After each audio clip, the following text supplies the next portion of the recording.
Hello friends, and welcome again to a Walk in the Garden Bible study. This is part 1 in our study of Genesis chapter 22. And if you were with us for our last lesson, you saw we closed out chapter 21. We left off, we saw the meeting, once again we saw the meeting between King Abimelech and Abraham. King Abimelech, the king of Gerar, he came down to visit. He brought his chief captain of the army, Phicol, and they came down in an effort to make an agreement or a compact with Abraham. And one of the things that they wanted to do was perpetuate an agreement that would be long-standing, because Abimelech was just looking out not only for himself and his own people, but also for his lineage or for the generations to come to follow after. He wanted to leave a legacy, and he just basically wanted to make this agreement with Abraham that they would be friends, that they would be allies, that they would look out for one another. And one of the big issues he had was to make sure that everything would be on the up and up, that they would be treated, him or his son or his son's son, that they would all be treated fairly by Abraham and his community. And so that's what they did. And he wanted something more than just Abraham's word. He wanted something more than just getting this agreement in writing. He wanted Abraham to take an oath before God himself, because he knew that if Abraham took an oath before God, he would not detour from it. He would stick to the agreement. And so that's what Abraham did. And Abraham swore unto him that they would do these things, that they would look out for each other, they would be friends, they would be allies, and that they would be treated fairly. And of course, in the conversation we saw where Abraham had actually reproved Abimelech, because here they are talking about fair treatment, and he was pointing out that there had been a skirmish just recently where his guys were trying to take over a certain well that Abraham had dug himself, and trying to take his water rights basically and say that it belonged to them. So they got that resolved, and then as a kind of an agreement thing or a witness, we saw where Abraham had given Abimelech some gifts, just as Abimelech had given him gifts in the past, and he had those 7 ewe lambs set aside, and they were to be a witness to this agreement that it was going to be long-standing and be sure. And so that's what they did. And so we're going to pick it up today in our study in verses 1 and 2 of chapter 22. And here's the Bible says, and it came to pass. So it's not necessarily immediately after these events took place, but we know that Abraham was going to stay there long term, because he had planted a grove, and it said he spent many days in the land of the Philistines. And so he was kind of planting his roots there, you might say, planting some stakes in the ground and planning to stay long term. And so time had gone by. We don't know if it's days, months, or years, but time had gone by. And it says, and it came to pass that after these things, that God did tempt Abraham, and said unto him, Abraham. And he said, Behold, here I am. And he said, Take now thy son, thine only son Isaac, whom thou lovest, and get thee into the land of Moriah, and offer him there for a burnt offering upon one of the mountains which I will tell thee of. So we see after time goes by, things have just been, probably doing their daily activities, doing their daily duties, and of course Abraham prominently makes sure that he continues to worship the Lord. Well, the Lord reappears to him, and he's going to give him some further instruction, what he wants him to do, how to fulfill his will. But this is something that Abraham could never have imagined, and the most farthest, wildest dreams that he could never imagine God asking him to do such a thing as he was going to ask him to do. And so the first thing we notice, though, is what does it tell us? It says that God did tempt Abraham. And the one thing I wanted to point out here is this word tempt. It's the English word. It's used different places throughout the Scripture, and it's used in different connotations. And so depending on the usage, it can mean a couple of different things. We know that Satan is the great tempter. He offers the great temptations, but what are his temptations? They're the temptations, the enticements to drag somebody into sin, to drag somebody away from God, to drag somebody into doing things that are against God. And so that's why he's known as the great tempter. Well, obviously that's not the word being used here, because God does not tempt people into sin. He doesn't tempt people to go away from him, but he wants to bring people closer to him, to build them and to make a greater bond with them. And so the word here, tempt, is what we would refer to as a challenge or as a trial. And that's exactly what it means. In fact, we talked about before the different ways you can find out the meaning of a word or the meaning of a passage if you're unsure. Is first of all, you see how it's used in the context. Secondly, you can see how it's used in other parts of the Scripture. And then in some cases, when it can be used in two different ways, you need to make sure which word you're talking about. And the way you can do that is to refer, get you a good concordance. And you can look in that concordance, and I know Strong's is a very good concordance to use. It's very accurate, and it will tell you the meaning, or it'll show you what the word was that was translated to the English word. And sometimes that can just bring clarity. It doesn't change the word, it doesn't change the passage of Scripture, but it can be a more exact meaning as far as if it can be used in two different ways, the English word, well then it'll show you which word was translated in that particular passage. And in this case, it's the Hebrew word nasa, which means to challenge, to try, or to prove somebody. And that's exactly what God does. If God tempts somebody, he's not trying to entice them into sin, but he's wanting to prove them. Because we know if God proves somebody, if he takes them through a trial or a trying experience, he's testing their faith. And if they pass that test of faith and their resolve is strong, and they stay the course and stay obedient to God, then when they get through that trial, they're going to come out on the other side a better, a well-grounded, a more molded Christian than when they went in. In other words, they're going to be closer to God. And that's what God's trials are designed to do, is they bring a person closer to him. They make a stronger Christian, and they make a Christian that can be used in even a broader fashion. You'll see that throughout the Bible in the great patriarchs, the great men of God who went through, you think about other men like Jonah or Moses or even Paul. I mean, and just we could name after name, but they all had challenges that faced them. They all had trying experiences, and when they came out through that experience, they were even more bolder and used in a wider fashion than they were before. And so that's what God does, and that's what we're fixing to see him do here with Abraham. This is going to be another phase in Abraham's life. This is going to be another building block in his stature and his spiritual stature. And it's going to be another phase to draw him closer to the Lord, but just to build his faith, to bolster his faith, and to make him more in the image that God would have him to be. And so that's what we see here. And we know that we all face trials in our lives. I mean, we're all going to face challenges at some point in time. And God allows those things to happen. And that's when we're in many cases, we're going to be drawn closer to him because of that. So this is where we're going to see Abraham, and we're going to pick it up there. And so the first thing we need to do is we need to see what God says. And what God says is that he wants Abraham to take Isaac, his only son, the son that he loves, the son of promise, the son that God had promised him, and now God is basically telling him that it's his will and his desire and his command for Abraham to take his son, to go to this designated place, to build an altar, and to sacrifice his own son on the altar unto the Lord. And so this is going to be, just a real challenge. I mean, it's going to be a real, it's like a mind-boggling experience. I mean, I can't imagine, when Abraham heard this, what was going through his mind. I mean, he was probably speechless. He probably thought maybe he had misheard. Maybe, maybe it was a dream and he was going to wake up at any moment, because he just couldn't imagine how God could be telling him this. But what is the first thing he says? Well, first thing we notice, it says the timetable. It says after these things.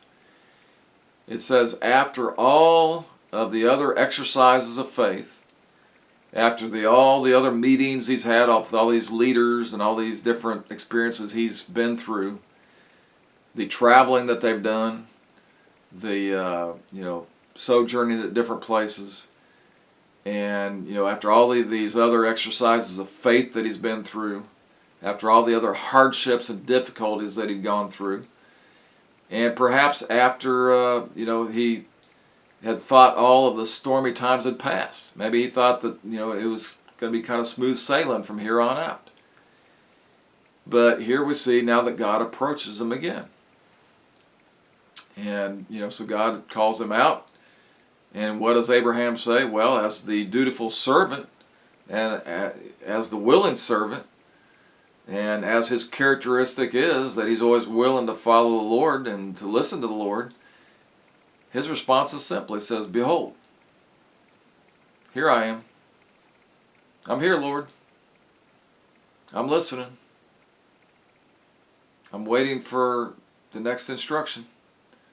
He says, "I'm at the ready. Your servant is listening, Lord, and ready to obey." What if we could just maintain an attitude like that?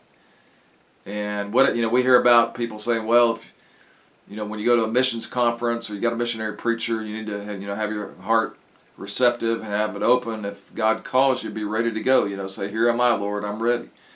Well, that's it. But it should be ready in every situation, not just for the time of possibility of being called to be a preacher or a missionary. I mean, we should always have that hard attitude that your servant hears, Lord, and as the Holy Spirit leads, I'm ready to go. I'm ready to participate. I'm ready to actively do whatever it is God wants me to do. And so he was doing that. But this time, he didn't hear what he expected to hear. He was most likely thinking about how God is going to give him some further revelation. Maybe he's going to show him some further truths, as he'd done in the past. Maybe he was going to tell him what his next step of the journey was going to be. Maybe it was time for him to pull up stakes and move on again.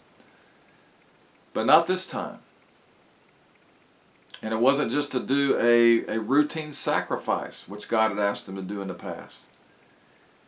But this time he hears something that he never thought he would hear. He says, "Take thy son, thine only son Isaac, whom thou lovest." So now we're going to notice several things. Well, first of all, why it is to occur. God says, basically, "I'm going to send you to Mount Moriah, Abraham, and there it is that I want you to do sacrifice. But you can leave the goats behind this time. You can leave the sheep behind this time. And not only that, but you can leave everything behind this time except your son. The apple of your eye, the one who means everything to you, the promised child of your old age. He will be the sacrifice. You will make an altar, and you will offer him as a burnt offering unto me. This is my will, this is my command, and this is my desire for you to do, Abraham." And, it would just be mind-boggling, because God had promised this son for decades that he would finally have a son in his old age with Sarah, that he was going to grow up and be the head of great nations. And all of these things were just about to be cast out the window, because now God's telling him to go and basically offer him up as a sacrifice. And he doesn't want him to take God didn't tell him to take a servant. God didn't tell him to take the steward of his house. God didn't tell him to take a sojourner. And God didn't even tell him to take his other son. What about his other son, Ishmael? Why wouldn't he be the one chosen to be the burnt offering? Why would it have to be Isaac? Ishmael got sent out. He got sent away.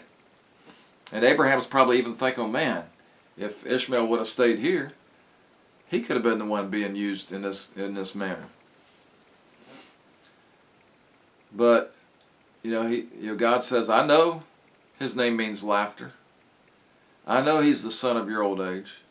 And I know He's the son of promise, and I know He's the son, He says, the son that you lovest. He's the son that you love the most.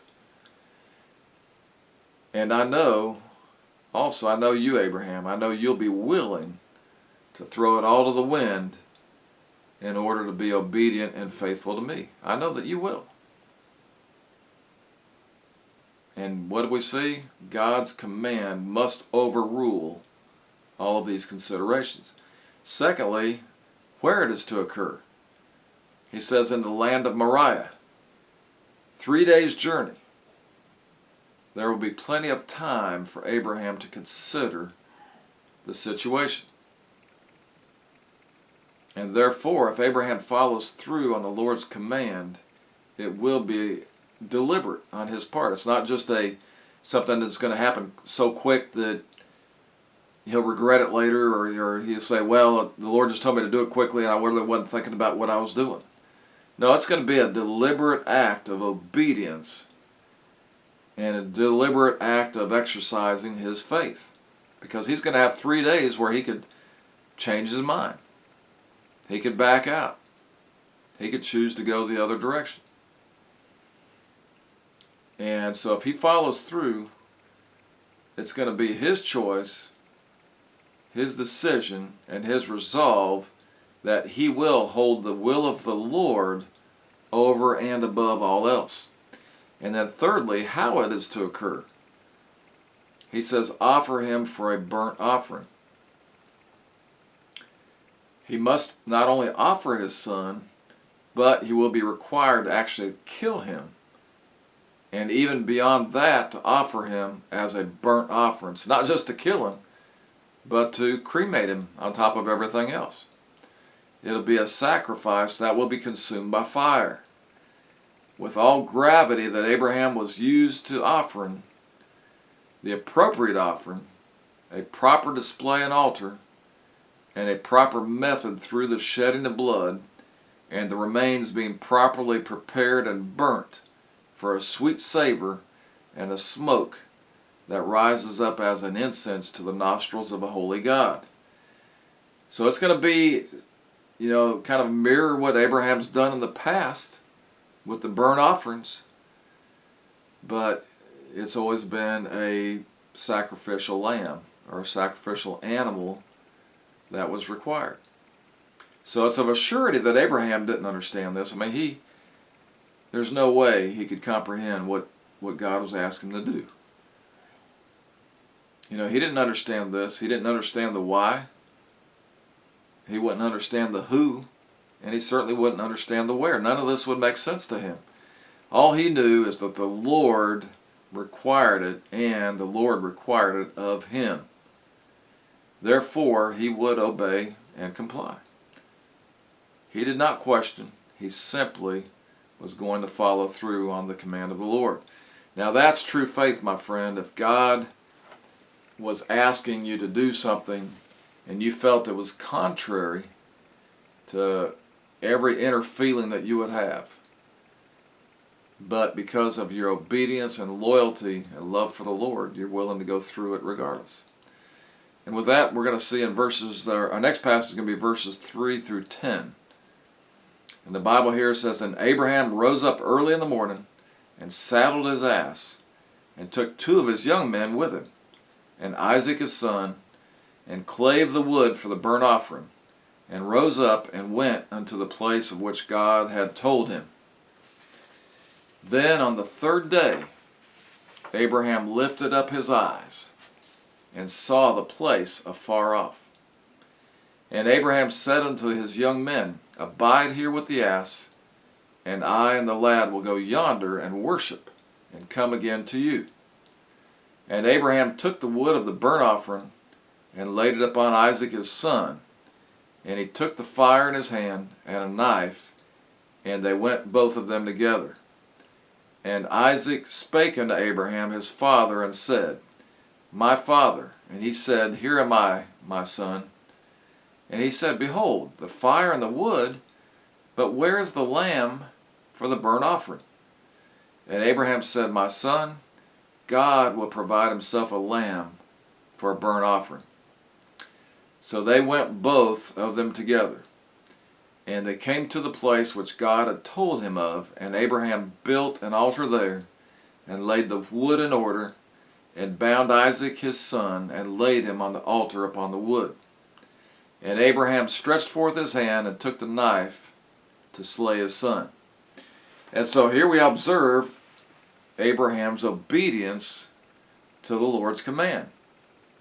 And it kind of relates this to us in Hebrews chapter 11 and verse 17. The Bible says, by faith Abraham, when he was tried, offered up Isaac, and he that had received the promises offered up his only begotten son, of whom it was said, that in Isaac shall thy seed be called, accounting that God was able to raise him up, even from the dead, from whence also he received him in a figure. So we know that, Abraham would have been questioning this because it was contrary to the Word of God, what God was asking him to do. Because God told him, back in Genesis, earlier in Genesis, back in chapter 9, verses 5 through 6, that, God forbids murder, and as a result of murder, there's a severe penalty. So how could the perfect, unchanging God now somehow contradict himself? Well, he knew he wouldn't contradict himself. And he knew that God wasn't going to fall short on his promises. That's the faith that Abraham had. He didn't know how it was going to come out or how God was going to do it. But he just knew that God was going to do it. If God promised him that he was going to have a son who was going to be the head of nations, then somehow he was going to bring it to pass through Isaac, even though he was fixing to kill him. But he wasn't concerned about it because he knew. And so what did the Hebrews tell us? It says, accounting that God was able to raise him up even from the dead. So he was thinking that, hey, if I do kill him, it's okay because God's going to raise him up from the dead because he's still got to fulfill his promise. God's not going to renege on his promises. He's not changing. He's the unchangeable God. He changes not. His word changes not. And his word never falls short. But that took a great amount of faith on Abraham's part to trust that somehow God was going to make this happen. And then secondly, this act would directly be against his own natural affection. I mean, Abraham loved his son. How could you kill your own son that you love? Because, it's within us. It's our nature to protect our sons, not kill them, not harm them, not allow anything hurtful come upon them. But it's our natural function, our natural inclination to protect them. So how could he murder his own son that he loves and cares for and who implicitly trusts him?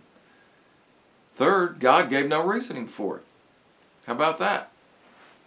The only thing that God gave him was a simple instruction and a command.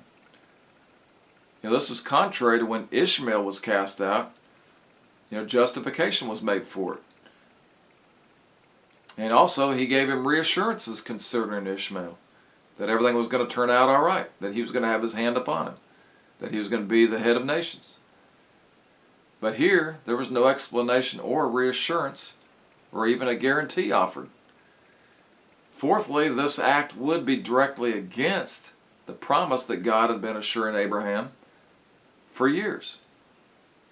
So how could he possibly disallow the promise or rescind it? And then next, how will he ever be able to face Sarah? These are all things that are going through Abraham's mind. I mean, first of all, how could God do it? How's God going to do it? How can I possibly do it when it's against my own nature? It's against the nature of God. It's going to, not result in God's promise being fulfilled.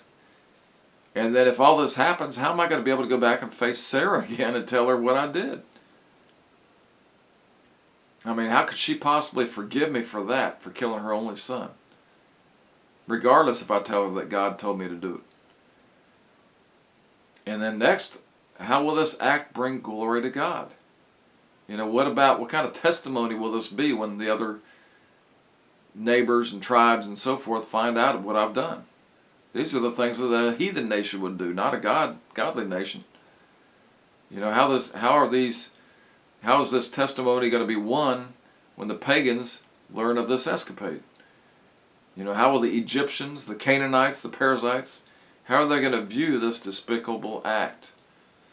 All of these were plausible objections that Abraham could levy and pretty much be justified in them. And so, he had 3 days to think all of these things and consider them over. But his resolve was strong and was unwavering. He would obey the Lord regardless. The Lord knew what was best, and he would seek to fulfill his will. And so here's a note that God's commands must not be disputed, but be obeyed. We must not consult with flesh and blood when it comes to spiritual commands from the Lord. And so what's the first thing we see? Well, we see that Abraham rose up early in the morning. Well, that's where we're going to have to pick it up in our next lesson. We'll finish out these verses up through verse 10 there of chapter 22. And we're going to see, we've already seen Abraham's resolve. We've seen his committal to fulfill the Lord's command. He knows what he's got to do. He knows where he's got to do it. And he's going to do it. He's determined to stay true to the Lord. And then we're going to see in these next verses how these things are going to transpire and how things are going to take place. And that'll be kind of an exciting passage to study. So I hope to see you there the next time. Hope you're having a great day.